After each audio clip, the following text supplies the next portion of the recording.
حياكم الله من جديد. فيما يتعلق بالمؤشرات المصرية، افتتاحية بالألوان الخضراء، ويبدو أن الشهية الشرائية ستكون قوية في جلسة تداولات هذا الأسبوع الأولى من هذا الأسبوع. الارتفاعات واضحة لمؤشر إي جي إكس 30 قفزات فوق 7021 نقطة، 46 نقطة دفعة واحدة، إذا يضيف إلى رصيده أيضا ارتفاعات على مستوى مؤشر إي جي إكس 70 وكذلك 100. قبل الذهاب إلى تفاصيل الأداء في السوق المصرية، نذهب لنذكر بعناوين البوصلة لليوم. وأيضا أخبار الشركات المصرية. كشفت المجموعة المالية هرمز القابضة عن أنها ستبدأ شراء 6.4% من أسهمها المدرجة في السوق كأسهم خزينة بداية من يوم الأحد 19 من هذا الشهر. السعر لهذه الأسهم أو لكل سهم سيكون 11 جنيها و50 قرشا. والشركة أوضحت أن عملية الشراء تستمر ل10 أيام من خلال سوق العمليات الخاصة.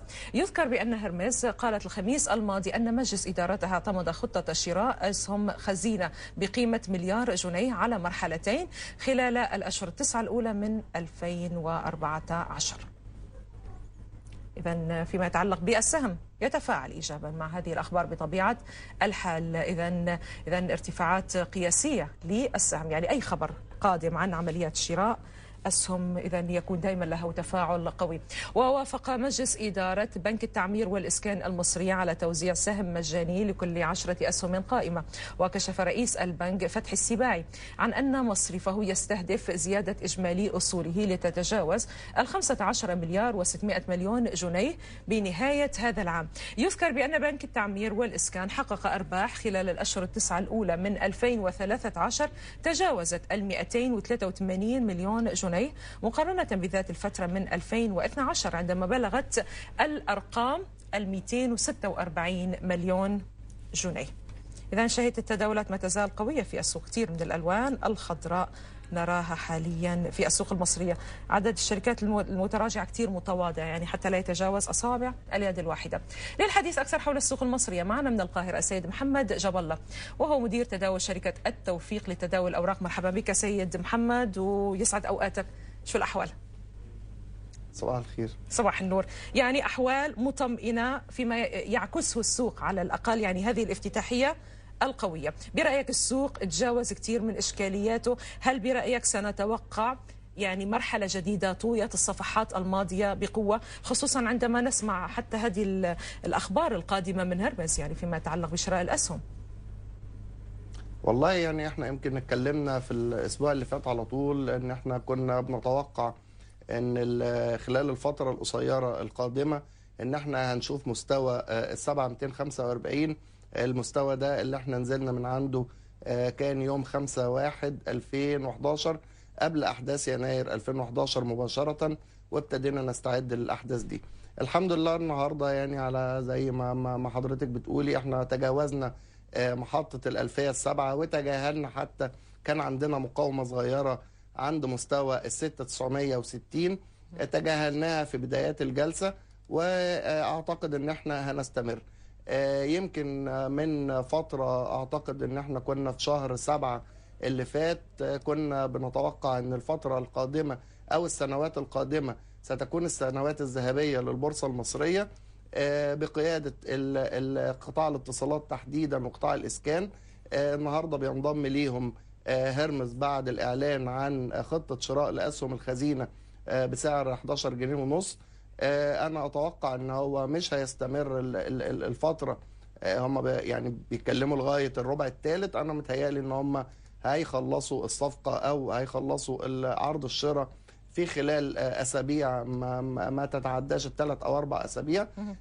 إحنا ليه بنقول أن السنوات القادمة أو أن إحنا ابتدينا دورة صعود تستمر معانا من 5 ل7 سنين؟ لو رجعنا بالذاكرة لورا لعام 2004 كنا شاهدنا طروحات ضخمة في البورصة المصرية، أموك وسيدي كرير وتالتهم المصرية الاتصالات في 2005. احنا السنة دي بنشهد تيسيرات جديدة لقواعد القيد، بنشهد اكتتابات ابتدت تتوالى الاكتتابات مثل اكتتاب عتاقة اللي هو محل ان هو يطرح في البورصة في الفترة القادمة. عندنا خبر قوي جدا ظهر خلال اليومين اللي فاتوا، إلغاء قانون الصكوك. الحقيقة أنا بحب أتوجه أولا للسيد رئيس الهيئة بخالص الشكر من كل العاملين في طيب خلينا الأوراق نتوقف المالية. عنده. نعم، يعني السيد محمد باعتبار كثير أخذ ورد بالفترة الماضية بالنسبة لهذا القانون. طيب شو كانت سيئاته، ويعني إن كان فيما يتعلق بوضع البورصة يعني، وحاليا بعد هذا الإلغاء كيف سيكون الوضع؟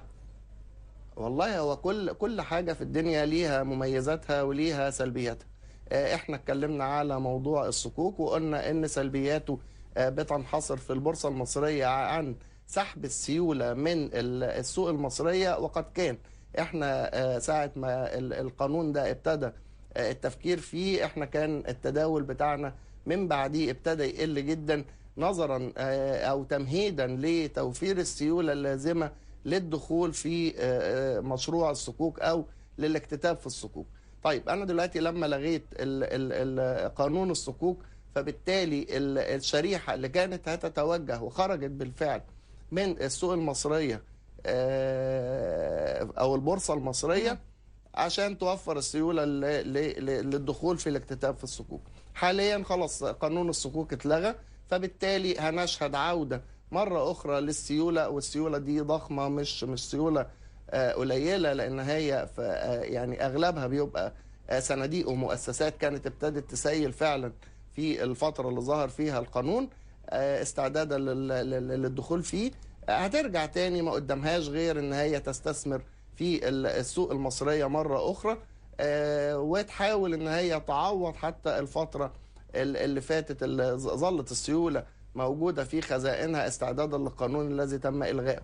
فاحنا كده ضربنا عصفورين بحجر، ضمننا عودة السيولة مرة أخرى للسوق المصرية، وضمننا ارتفاعات قياسية. كل ده يتماشى مع النظرية ان احنا ابتدينا دورة صعود طويلة الأجل بداية من نهايات شهر يونيو السنة اللي فاتت، متواكبا مع الأحداث السياسية. يعني هي هتلاقي الدايرة كلها أو الحلقة كلها مكتملة بشكل محكم إلى حد ما، من الناحية السياسية، نعم، من الناحية الاقتصادية، من الناحية التشريعية. أشكرك محمد جاب الله فعلا على كل هذه الإيضاحات. ولنعود إلى إرميز الذي يشير إلى ما تزال الشهية قوية على هذا السهم، قريب 10% نسبة الارتفاع، في حاليا حوالي تقريبا 97 قرشا، إذا مبلغ الارتفاع. وتعد المجموعة المالية إرميز واحدة من أقدم مصارف الاستثمار في مصر والعالم العربي، وتسعى المجموعة التي تعمل في مصر والعديد من الدول العربية بتوسيع قاعدة أنشطتها، كما أعلنت مؤخرا عن خطة لشراء أسهم خزينة قيمتها $1 مليار.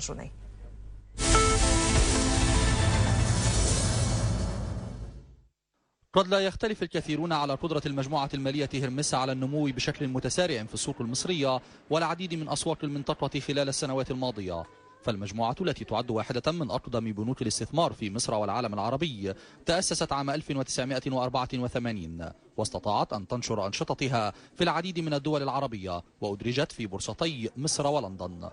تخصصت المجموعة في مجالات الوساطة والبحوث وإدارة الأصول وخدمات بنوك الاستثمار وإدارة السندات، إذ يبلغ عدد عملائها نحو 20,000 عميل في الشرق الأوسط وأوروبا. وافق مجلس إدارة المجموعة المالية على خطة لشراء أسهم خزينة بقيمة $1 مليار على مرحلتين، الأولى منهما خلال الربع الأول من العام الجاري بقيمة تبلغ 425 مليون جنيه، من خلال عرض لشراء نحو 36,900,000 سهم، تمثل نحو 6.4% من إجمالي أسهم الشركة بقيمة 11 جنيها ونصف الجنيه للسهم الواحد. فيما تتوقع الشركة أن يتم تنفيذ المرحلة الثانية من خطة الشراء بنهاية الربع الثاني أو خلال الربع الثالث من العام الجاري. سعت المجموعة المالية هرمس للدخول في شراكة استراتيجية مع شركة كيو انفست القطرية خلال عام 2012، وبعد فترة طويلة من انتظار الموافقات الحكومية اللازمة قررت المجموعتان عدم المضي قدما في اتفاق الشراكة، والذي كان يتضمن نقل 60% من الأنشطة الرئيسية للمجموعة بما في ذلك الوساطة والبحوث وإدارة الأصول إلى الشركة القطرية مقابل $250 مليون، فيما تظل أنشطة الاستثمار المباشر خارج إطار الصفقة. أعلنت المجموعة المالية التي تعمل في العديد من الدول العربية وبخاصة الخليجية أنها تتوقع تنفيذ نحو 15 عملية استثمارية خلال العام الحالي في كل من الإمارات والسعودية ومصر، ما بين عمليات استحواذ واندماجات وطروحات خاصة. كشفت نتائج أعمال الشركة خلال الربع الثالث من عام 2013 عن زيادة أرباحها الصافية بنسبة 38% لتصل إلى 116 مليون جنيه مقابل 84 مليون جنيه خلال الفترة نفسها من العام السابق.